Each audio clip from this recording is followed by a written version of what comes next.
Hello friends, welcome to my channel Sushant Chesswise. Today we are at the next topic, that is the middle game positions explained. We are at the 22nd position of our topic.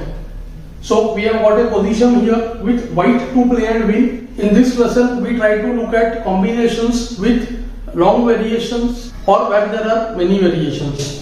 So let's get down to the position quickly. It's white to play and white started looking at a few candidates instantly. We can see that the two knights are close to the king and the queen is able to join instantly from the g4 and the e5 squares. The bishop is aiming on the king side at the h6 square. Black king position is not looking that insecure because there is a bishop nearby and also the e7 bishop is capable of guarding the g7 square. But we see that once the queen reaches e5 or g4, white will have three attackers over the king. And things can become really tricky, as we have discussed before, that whenever defenders are there in equal number and the attackers and defenders, the number of them increase, then the defenders come in each other's path, which is what exactly happens in this position. So let's get down to the moves. After queen e5 here, black has the simple bishop f6. When after knight f6, queen f6, gf, although white is better, but there is no forced queen over there. There is queen g4 also, to which black can consider the move bishop g5, or he can consider the move g6 as well.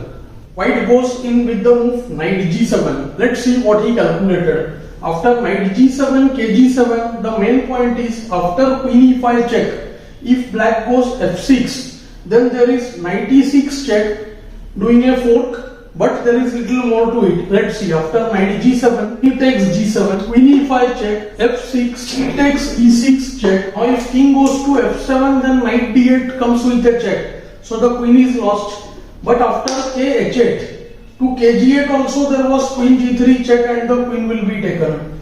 So king h8, but now here white has the very simple and effective intermezzo queen g3, taking his queen away, threatening mate and attacking the queen on d8. So now only move rook g8, to which just knight d8, forcing rook g3. When after hg, bishop d8, we see that re8 check, bg8 or kg7, r into d8. White is not only up in material, but black's queen side is totally underdeveloped and white will win soon after bishop f4, let's say.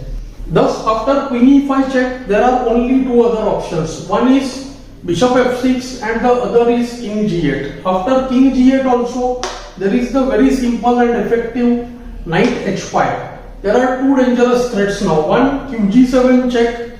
If f6 is played, there can be simple qg3 check, king f7, queen g7 check, ke8, and amongst many other things, just queen takes h7 wins for white. Thus we can say that after the move queen e5 check, the move bishop f6 is forced. But this is the line which white had to see in advance. Now we will try to calculate and figure out what white had thought. So there is the forced move knight h5, when the king has to keep the bishop guarded. So the only move will be kg6, when we can either consider knight f6, queen f6 and then do queen g3 check, forcing the king out, or we can do direct qg3. To direct qg3, there will be the move bg5. We will only regain the piece maybe with h4. Even there we see that the h5 knight hangs. So white goes knight h5, kg6, knight takes f6, forcing queen takes f6. Otherwise the piece is just returned. Queen g3 check. Queen g5 is not possible because of the bishop on c1. King f5 allows re5 check, so king h5 force, and here queen h3 check. Very simple and effective. After kg6 there is qg4, and after the only other move qh4, there is the simple g4, not rook e5 because of f5. So g4 check, forcing the king to go to g6. The queen was pinned and queen h4. And white wins the game. We saw that the number of attackers in the white position were not that many, but the white combination worked pretty nicely because of some weaknesses in the black position. I hope you are finding these lessons useful. Do like, share and subscribe the channel. Thanks for your time.